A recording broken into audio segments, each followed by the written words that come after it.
So yun guys, no, may tanggap tayo ano, Vivo Y19s. So kailangan natin i-J-tag. Ito binuksan ko na para i-J-tag na natin. So tara guys, buksan na natin. Ang gagawin natin, ito yung ano, sinasabi ko. Wala kasing hard reset to. Ayan ang nakikita nyo.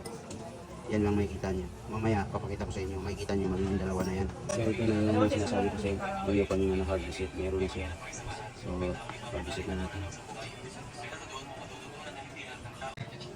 So dalawa guys, buksan na natin yung Y19s natin. So ganito ang mga Y19s, mga boss na Vivo. Kaya kung meron kang ganitong unit, huwag mong kakalimutan ang password.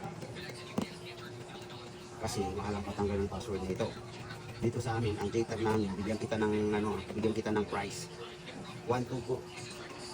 Ang J-tag namin dito. Password lang yun ha. Or Google account. Kasama na dun. Basta makukuha mong meron ng menu. So take note, meron nagbabypass dito na palalabasin lang yung menu. Baka sabihin nyo naman mahal. Bypass ang tawag, hindi ka makakapag-download, hindi ka makakapaglagay ng password na panibago. So ayun yung kaibahan. Itong ginagawa ko is totally remove. So ang mangyayari, parang bago mo pinili itong OS niya. Ikaw pa lang maglalagay ng account na panibago. So ayun no. Meron kasing nagbabypass nito, mura lang talaga. Pero hanggang doon lang, wala kang magawa. Picture, hindi ka makapag-download, hindi ka makapaglagay ng password din. Kasi nga, bypass. Itong gagawin natin, ito yung sinasabi ko. Wala kasing hard reset to. Ayan ang nakikita nyo. Yan lang makikita nyo. Mamaya, papakita ko sa inyo. Makikita nyo magiging dalawa na yan. May hard reset na. So, tara guys.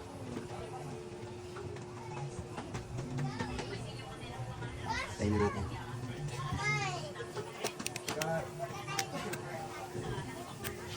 Nagay tayo ko ito pa na. Pansa na kan. Impora.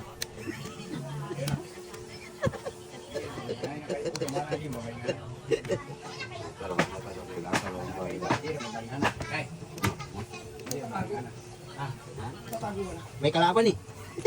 Pagi mga totoo na kahit. Yung mga ito. Laging tingnan ka. Yari tayo. Parang wala yata yan ah. Yung Jardine Pin? Wala, China eh.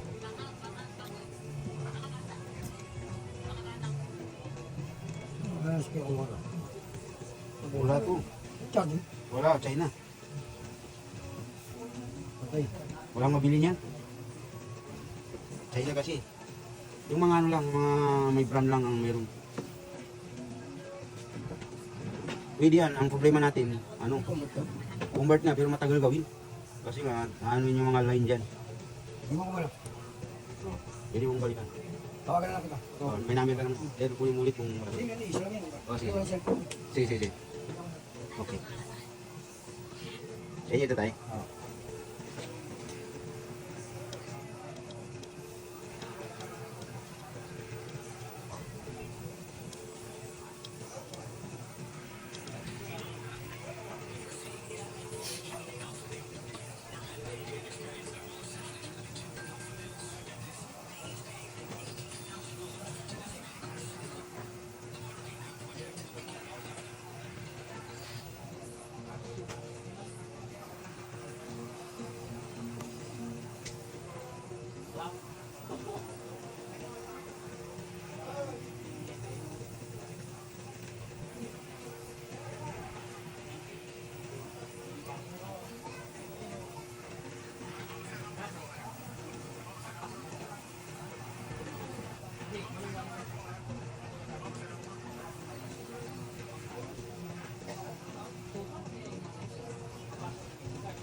Ano smoking area dito sa taas?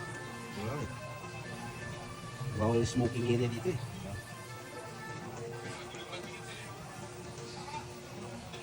Sa baba. Dito.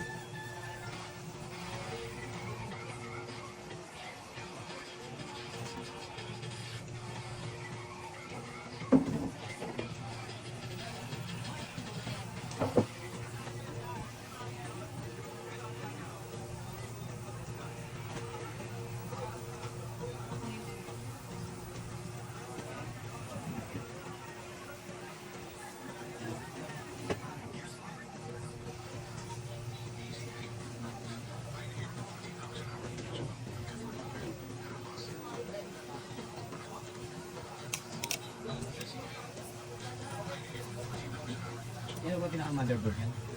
Oh. Yan lang po yung pinaka-motherboard niya, yung maliit. Maliit na yan. Ito yung pinaka-makina ng cellphone mo.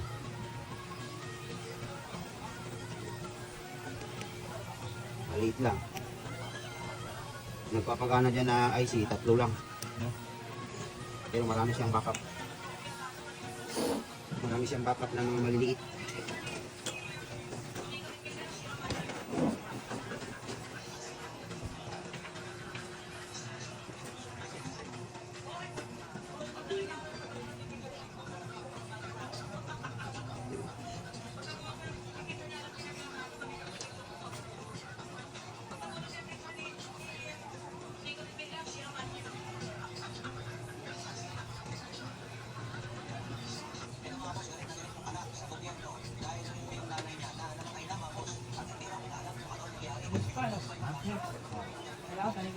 Hindi.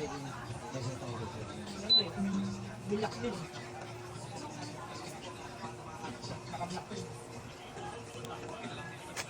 Gagawin sa nila.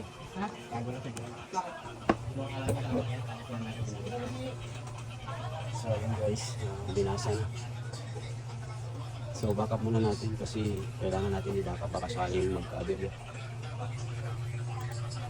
So mga ganitong process kailangan natin i-backup para sure tayo na kung sakaling magkaroon ng problema is mayroon tayong backup.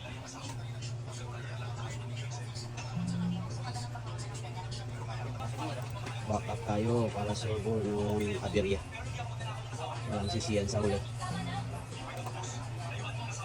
Kaya doon sa mga baguhan, kung naka-password yan, kung digital nyo, backup muna kayo para sure na wala tayong problema bandang huli. Kasi madalas pa naman ang mga ganito, nag-auto-on pagkatapos matanggalan ng password. So sa process na ito na nag-backup tayo pagka mag-aberya, pwede natin ibalik yung file niya.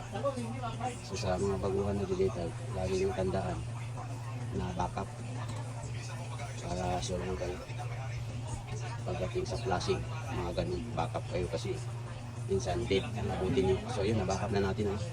So proceed na tayo doon sa mga sa may Vivo, tapos format tapos done, tapos ulit white data only. Ayun done para mabawasan yung pagre-reset natin.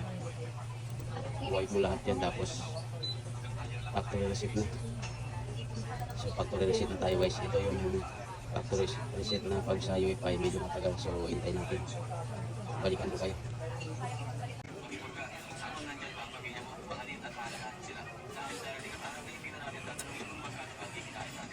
So ayan guys. Hindi natin yung ayun ang winding test.